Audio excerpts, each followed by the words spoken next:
Hey there, and welcome back to Rowing with the Homies. I'm Finlos, and I'm so thankful that you're here with me today. And on this show, we explore the deep connection between big ideas, current events, and our personal, mental, and physical health. We talk about the inner work, the quiet, disciplined effort that makes the external movements of our lives more meaningful. And today, I want to talk about fear.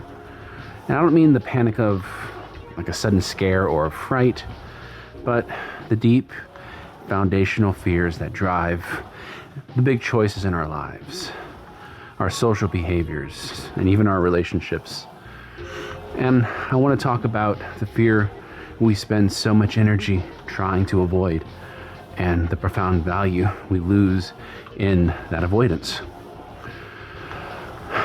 And as I was thinking about this episode, I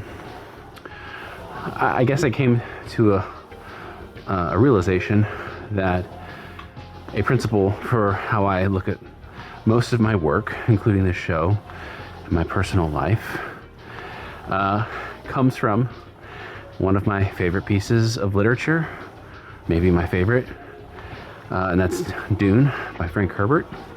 And specifically, I'm talking about the Litany Against Fear.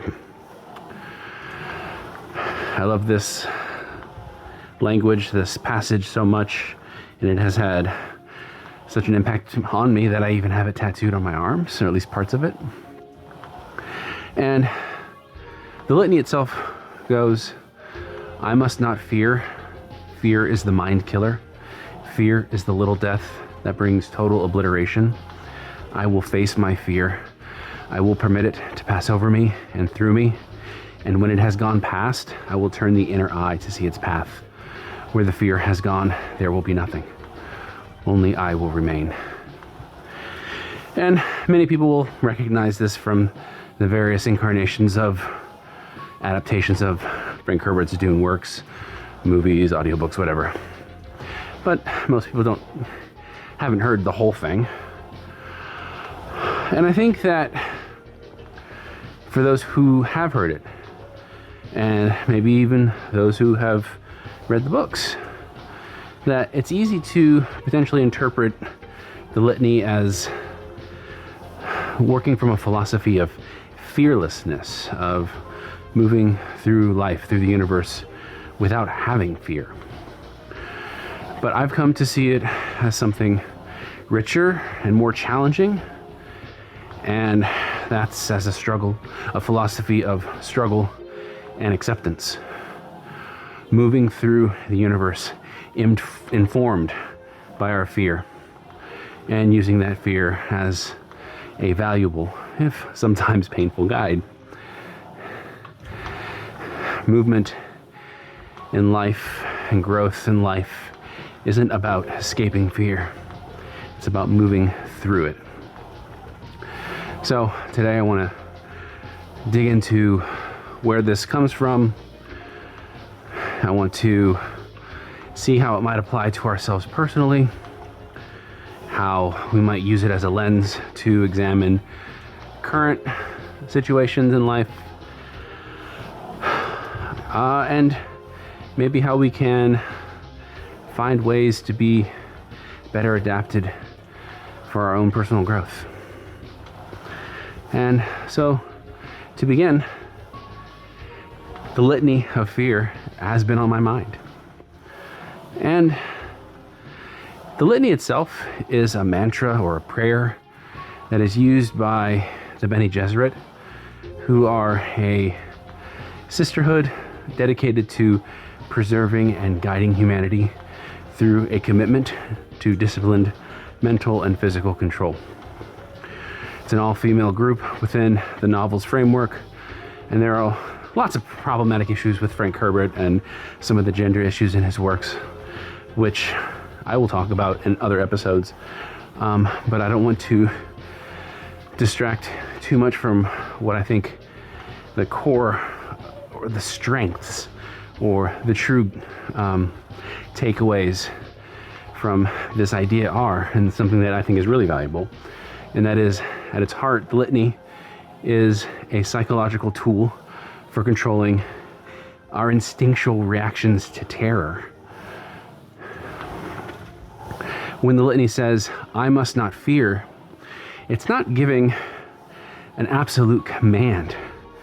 It's stating an intention to override the primal, paralyzing effect of fear, the mind killer, that paralysis that we experience when having to make a difficult choice is the mind killer. And the critical middle line, which often gets overlooked in adaptations, so if you've never read the books, this might be something that you've never heard, but it says, "I will permit it to pass over me and through me," which emphasizes that it's not a philosophy of avoidance or elimination. We shouldn't try to remove fear from our life. Instead, it's a philosophy of radical acceptance. We don't defeat fear by running from it. We defeat its power over us by fully experiencing it and letting it run its natural course. This is the distinction that changes how it is read. Fearlessness is an absence of fear, and courage is the facing of fear. And I believe the true brilliance of the litany is the philosophical connection it draws between fear or struggle and value, or the self that remains. The severity of the fear we overcome is directly proportional to the clarity and purpose we gain on the other side of it. The thing we seek, truth, peace, self-trust, whatever, is found precisely where the fear has gone. Fear, then, is not an enemy. It's a compass. It points directly at the work that matters most. And if we accept this premise, that fear is a powerful guide to what we must face, then a lot of our current cultural and political movements make a kind of terrifying sense. If we accept that a massive amount of the current global and domestic instability is driven not by conviction, not by a true belief, but by insecurity and the fear of loss, that's a really powerful explanation. And the response to this fear is not acceptance, but a desperate, maladaptive performance of strength designed to keep the fear from being permitted to pass. We can look at our current political reality, outrage-based politics, the rise of figures like the prime example, Donald Trump, where fear is being weaponized. His entire political strategy from the moment he entered the arena has been to relentlessly identify and then performatively attack whatever his base is told to fear. Immigrants, global trade, political correctness, institutional elitism. His rhetoric is a spectacle designed to project absolute, uncompromising strength and dominance, giving his supporters a temporary, intoxicating relief from their own anxieties about economic, cultural, and demographic change. We see this spectacle playing out during the current government shutdown. The refusal of political factions to govern, to compromise, or to engage in the quiet, complex work of legislation is a pure rejection of the struggle. Governing is hard. Governing requires accepting limits and confronting uncomfortable truths. The performative outrage that demands for absolute victory is an attempt to replace that hard, scary work with a temporary adrenaline rush of purity and dominance. The goal is to avoid the fear of being seen as weak or compromising. This insecurity manifests clearly in Figures like Pete Hegseth, whose public posture often involves aggressively attacking policies, people, and institutions he frames as fundamentally hostile to traditional American life. His focus is often on cultural grievances, what he perceives as a loss of a specific kind of male, Anglo-centric power. Not policy, but performance of an aggressive defense against a fear of cultural irrelevance. And this fear is most visible in what many call the crisis of masculinity. For too long, hegemonic masculinity, the societal ideal that demands dominance, control, emotional stoicism, and the rejection of vulnerability, has defined what a man looks like. When socioeconomic security and traditional social roles feel threatened, as they have been by decades of progressive movements, this male identity feels profoundly challenged. This challenge is experienced as a zero-sum loss of privilege, which triggers a deep existential fear. And the maladaptive response to this fear is the explosion of toxic masculinity, as we see everywhere, erroneously filtered into the language of patriotism, tradition, and manhood.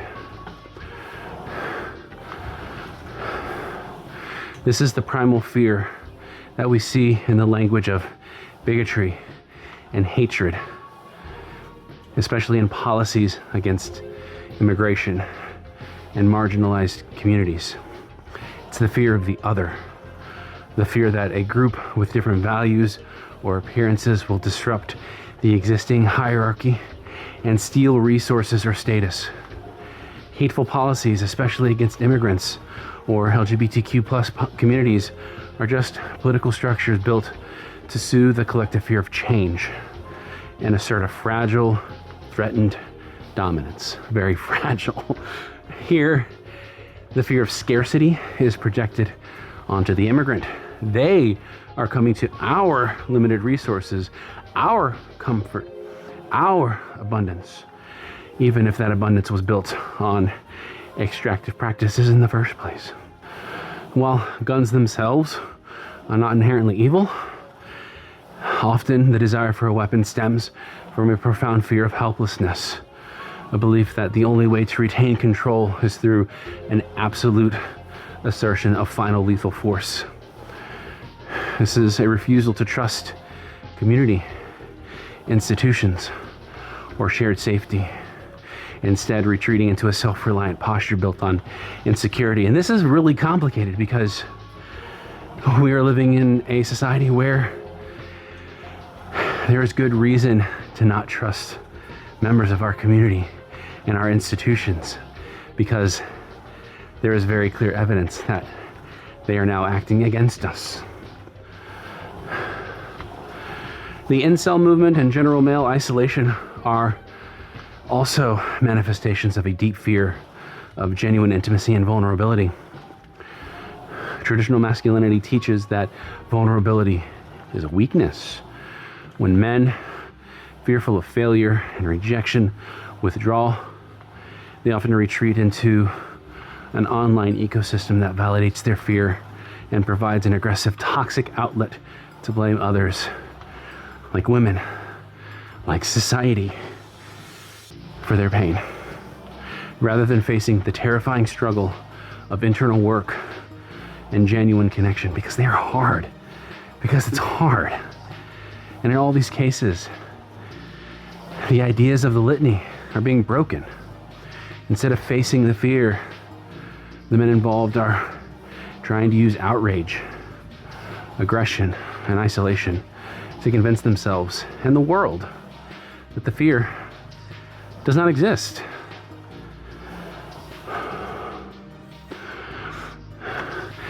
And that gets me thinking. The challenge of the litany, facing the fear, permitting it to pass, is essentially the challenge of true presence.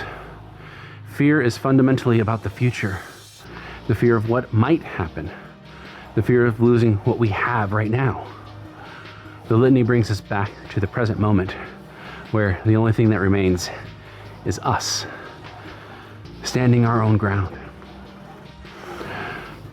Our modern culture is often engineered to help us avoid this moment of struggle, primarily by promising the fantasy of perpetual abundance. And think about the difference between resilience and comfort. Resilience is the psychological capacity to lean into the discomfort, to keep moving when the movement is heavy and painful.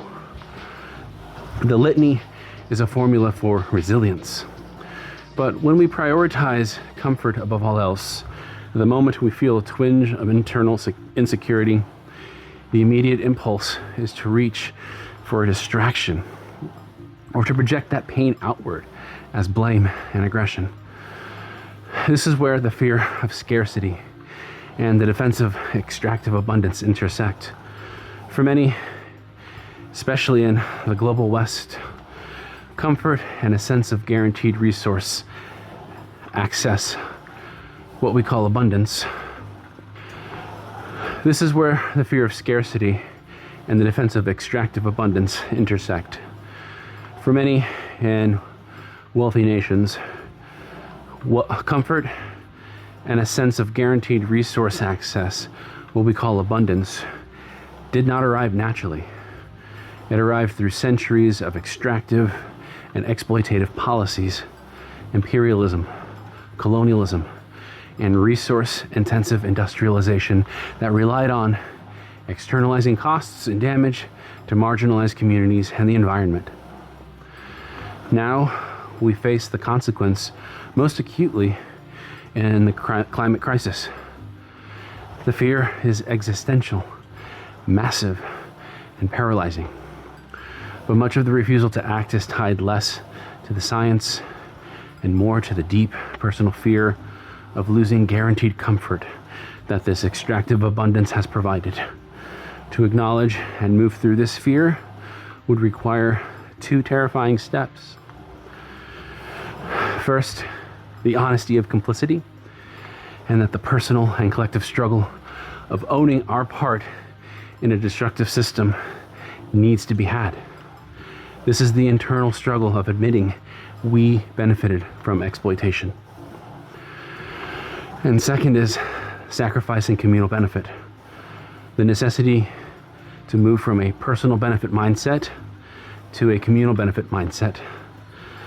The system demands we accept some scarcity in the short term, less consumption, less guaranteed ease for the long-term benefits of shared survival of the community.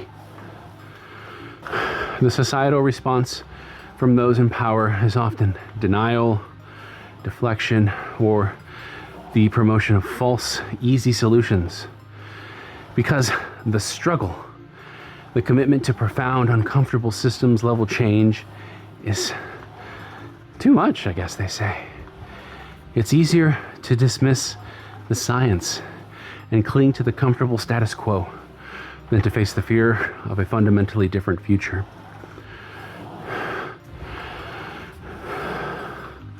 What the litany offers is an ethical framework. The value of your action is determined by the courage required to take it. If you only speak the truth of convenience, the one that pleases your friends, your followers, or you, your truth-telling is worthless. It requires no courage. It carries no value. But if you speak the truth that costs, that requires you to face the fear of rejection, isolation, or a loss of status, that truth is where only I will remain. The act of disciplined struggle is what defines your integrity. This is a gentle call to awareness. We have to recognize when we are being motivated by the fear of inconvenience versus the fear of moral compromise. The struggle is the work, the resistance we feel when doing something hard is the signal that we are moving towards something meaningful. It's a compass pointing at growth. And that leads me to the final segment. And today, depression feels like the mind killer. The litany says, fear is the mind killer. And for me, depression often feels like that mind killer. It's not panic, but a creeping fog that obscures the values of every step, every action that I take. And it makes the struggle feel meaningless. And when I'm in that space, the deep work, the inner work, it feels impossible. The goals are still there, but the fear of its potential futility can feel overwhelming. The fear that I'll put in the work, but then not even I will remain. The temptation then is to retreat into the opposite of the litany, to avoid the struggle entirely, to ignore the call, and just to try to wait for the fog to pass on its own. It's a waiting for abundance without the required work.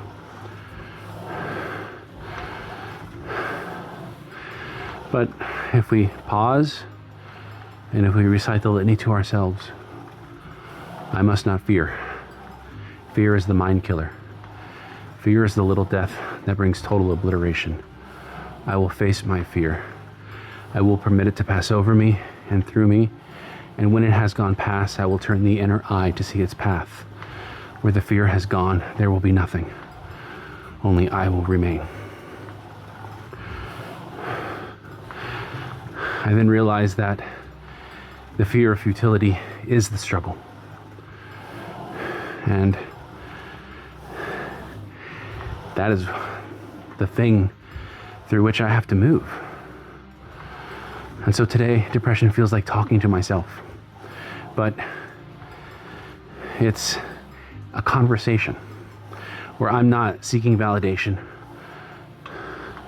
I'm accepting my limitations. I am tired.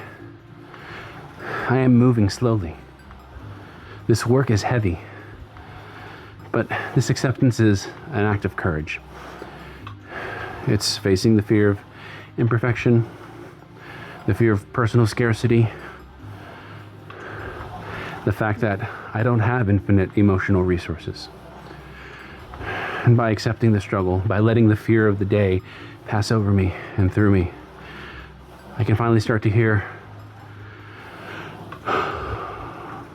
the footsteps of my own movement. The feeling of self-acceptance. Flawed, messy, and slow.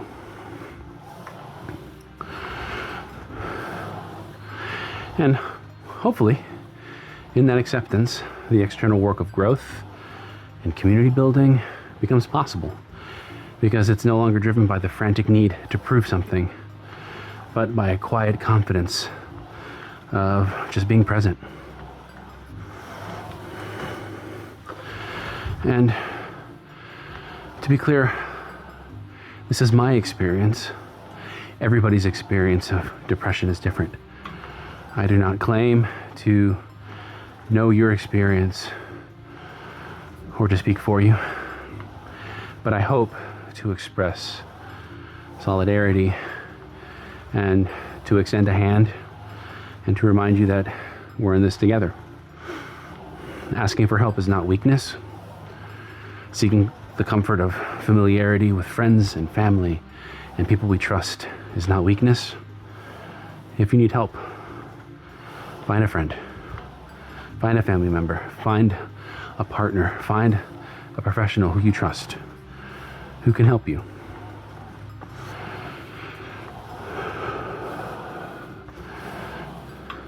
Thank you for joining with me on this episode.